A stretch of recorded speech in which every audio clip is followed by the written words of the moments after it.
Welcome to the Deep Dive. Today, we're plunging into a story that definitely made some headlines recently, a really significant operation in Southeast Asia. And this isn't just your average cybercrime bust. We're talking about a massive crackdown in Cambodia, and it goes, well, far beyond the typical news report. Our mission here is to unpack what happened, the just astonishing scale of it all, and crucially, what it reveals about the hidden human cost. And also the complex geopolitics swirling behind global cybercrime. You might have caught a headline, maybe two, but trust us, there's a lot more beneath the surface here. Okay, so let's get into the scale first. Cambodian authorities confirmed this major push, right, against organized cybercrime. We're talking over 1,000 suspects arrested. Yeah, over 1,000. Across at least 5 provinces, too. Phnom Penh, Sihanoukville, Craty, Pursat, all in these coordinated raids. It's a huge sweep. Yeah. It really is. And what's striking, looking at the sources, is the directive behind it.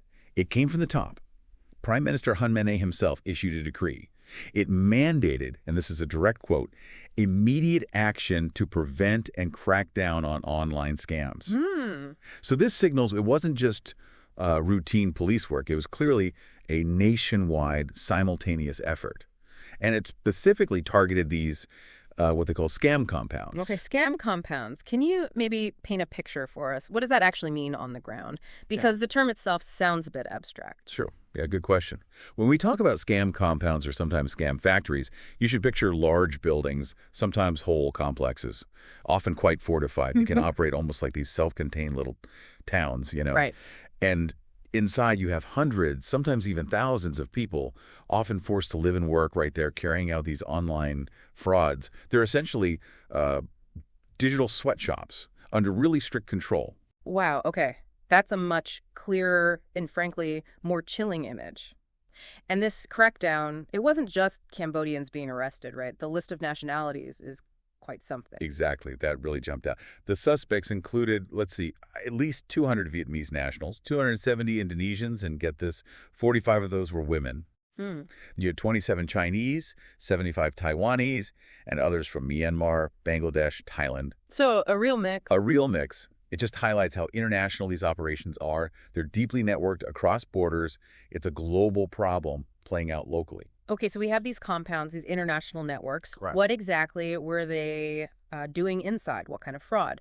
The source material mentions romance and investment scams. That's right. Those seem to be the main types here. These compounds are basically set up to run highly sophisticated scams, often long cons. Yeah.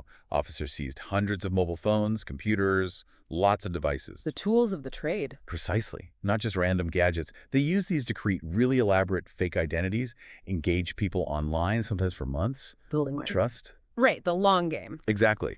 And then they pivot. Either they lure victims into fake romantic relationships to get money, the classic romance scam, or they convince people to invest in bogus schemes promising huge returns. It's all built on volume and psychological manipulation. It's quite systematic. That level of organization is, chilling is the word. But here's where it gets even darker, isn't it?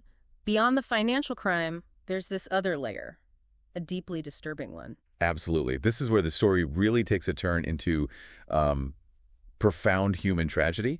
Advocacy groups, both local and international, Amnesty International is a key one here, have been flagging these exact compounds for a long time. As what? As hubs of human trafficking. They've accused Cambodian authorities, certainly in the past, of basically turning a blind eye to horrific abuses happening inside these scam factories. Horrific abuses? What specifically are we talking about? The reports sound incredibly severe. They are. The allegations include conditions that amount to modern-day slavery. We're talking torture, forced labor. Often the victims themselves are trafficked.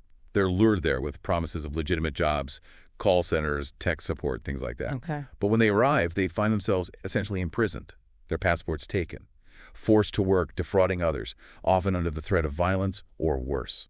And the scale of this, Amnesty suggested huge numbers. Staggering numbers. Amnesty International estimated that these abuses could be affecting as many as 100,000 people just in Cambodia. 100,000 people. It's almost impossible to really comprehend that level of suffering. It completely reframes cybercrime, doesn't it? It absolutely does. It shifts it from just being about lost money, which is bad enough, to being a massive human rights crisis. Yeah. The financial side is huge, sure, but the true cost here goes way beyond dollars and cents. It's measured in profound human suffering. That human trafficking element, it basically turns these digital scam centers into sites of modern slavery. It puts human rights right at the very core of this problem. So this particular crackdown, it feels different somehow. The sources describe it as more expansive and decisive than maybe previous efforts. Why now? What's driving this intensified focus? Well, if you connect the dots, look at the bigger picture. It really seems to reflect significant regional pressure. Cybercrime is just rampant in Southeast Asia. The estimates are, well, staggering. Around $40 billion annually in illicit revenue. 40 billion. Wow. Yeah, that kind of money gets attention. And it creates instability. Yeah. So there's pressure building from neighboring countries. We're seeing Thailand, for example, also ramping up its own enforcement efforts. Okay, so regional pressure is a factor. The Cambodian government itself, led by Hun Manet, they've talked about public security, international obligations. Those are the stated reasons. But, critics mentioned in the sources have pointed out that past crackdowns often didn't lead to meaningful long-term results. Is this really a turning point?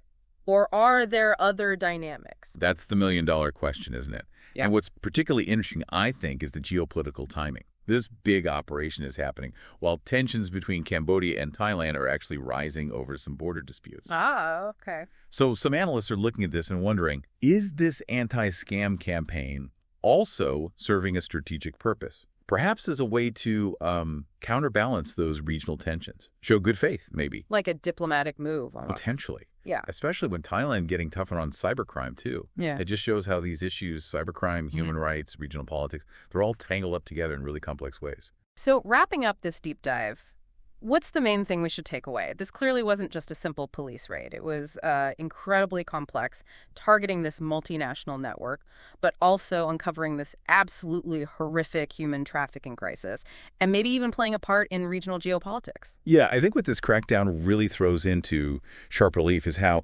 the digital frontier of cybercrime, it's ironically forcing us to confront one of the oldest human tragedies. Yeah. Slavery, modern-day slavery. It just makes it undeniable that fighting online fraud is completely intertwined with protecting basic human rights.